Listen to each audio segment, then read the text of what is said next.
Hi friends, मैं Neeraj sir. आज मैं आपको एक चीज़ बताने जा रहा हूँ। बहुत सारे ऐसे स्टूडेंट्स हैं जो कंप्लेन किए, सर से हमें अंग्रेज़ी बोलने नहीं आती है। मैंने बहुत सारे कोचिंग ज्वाइन किए, पढ़े, ट्रांसलेशन बनाने आता ज़रूर है, लेकिन अंग्रेज़ी नहीं बोल पाते हैं। सर कोई ऐसा ट्रिक बताइए जिससे हम अंग्रेज़ी बोल सकें। तो मैं आज आपको ऐसा ट्रिक के बारे में बताने जा रहा हूँ जिससे आप अंग्रेज़ी फटाफट बोल सकते हैं। देखिए, इसमें क्या होता है कि स्पोकन में ज़्यादा कुछ नहीं है। आपको ग्रामर ये सब कुछ नहीं पढ़ना है। आपको ग्रामर कब पढ़ना है? जब आपको पूर्ण रूप से अंग्रेज़ी सीखना है तब। आपको स्पोकन में क्या होता है कि उसमें आपको ज़्यादा कर ट्रांसलेशन बनवाया जाता है स्ट्रक्चर पर, और उसमें हमारे दैनिक कार्यक्रम यानी रोज़ाना जो वर्ड्स, जो शब्द का प्रयोग होते हैं वह याद करना पड़ता है। और क्या होता है कि इस पर खुद से क्रिएट करना पड़ता है अपने दिल से, यानी अपने दिल के अंदर जो भी बात है उसको बाहर निकालना पड़ता है। अगर मान लीजिए, अगर आप स्पीच देने गए हैं स्टेज पे, आप रट के चले जाते हैं, मान लेते हैं कि आप रट के चले गए हैं, और देखिए उस समय क्या होता है, आप रटे रहते हैं, ठीक है, आपको उस समय पता मुझे बहुत आती है, मुझे रटे हुए हैं।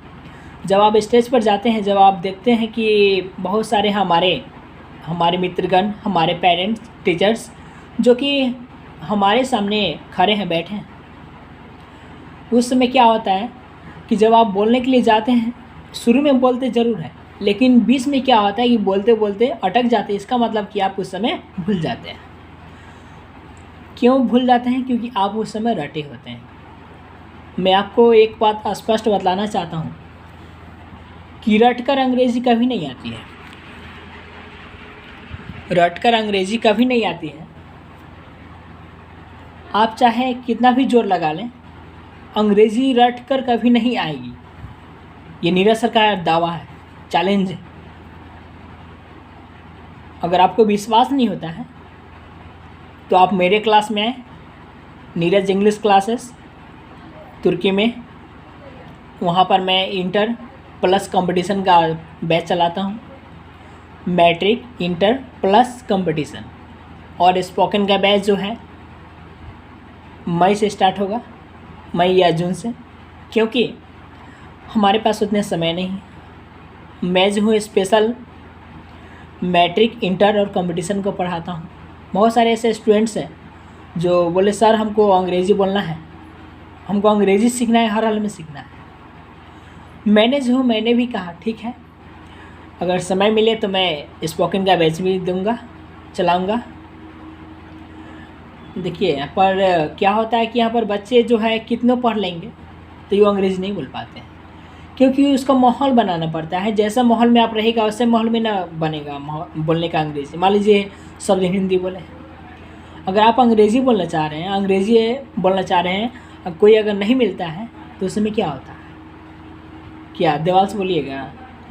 मात्र एक तरीका है अंग्रेज़ी बोलने का। आप ऐनक रख लीजिए, ऐना, जिसको देहाती में ऐना बोलते हैं, ऐना के सामने रखिए।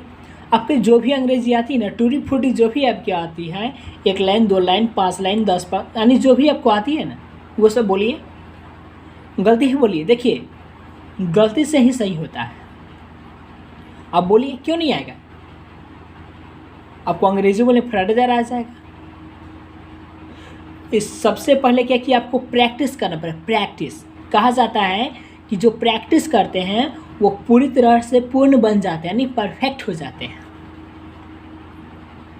इसलिए आप लोग प्रैक्टिस करें और ट्रांसलेशन पर विशेष जोर दें। जब आपको ट्रांसलेशन बनाने आएगा स्ट्रक्चर पर, तब आप अंग्रेज़ी बोल भी सकते हैं, बना भी सकते हैं, यानी सब कुछ कर सकते हैं। और आपको जो दिनचर्या में जो हमारे रोज़ का जो वर्ड है, जो काम में आते हैं, बोलचाल की भाषा में जो आता है शब्द, उसे याद करिए। प्रत्येक दिन 5 वर्ड याद करिए। देखिए कैसे नहीं आता है। प्लस उच्चारण पर विशेष ध्यान दीजिएगा। बोलने समय ये ही ना दिखेगा कि हमारा ग्रामर यानी ग्रामेटिकली रूप से गलत है कि सही है। अगर ये देखिए कि ग्रामेटिकल रूप से हमारा गलत है तो फिर आप अंग्रेज़ी कभी ना बोल पाइएगा, कि अंग्रेज़ी में का नियम अनंत है, जिसकी कोई सीमा नहीं है, अनलिमिटेड है। मैं नीरज सर, इंग्लिश एक्सपर्ट, मेरा दावा है कि मेरे नियम को जो अपनाएगा वह नीरज सर से भी ऊपर जाएगा। मैं वैसे विद्यार्थी को इंग्लिश का टीचर बनाने की क्षमता रखता हूँ जो ABCD भी नहीं जानते, A to Z भी नहीं जानते होंगे, मैं उन्हें 2 साल के अंदर मैं इंग्लिश टीचर बनाने की क्षमता रखता हूँ। अगर विश्वास नहीं हो रहा है तो मेरे क्लास में एक बार आकर अवश्य मिले और पढ़कर देखें। ठीक है दोस्तों, बाय, फिर नेक्स्ट एपिसोड में मिलेंगे। ठीक है, बाय।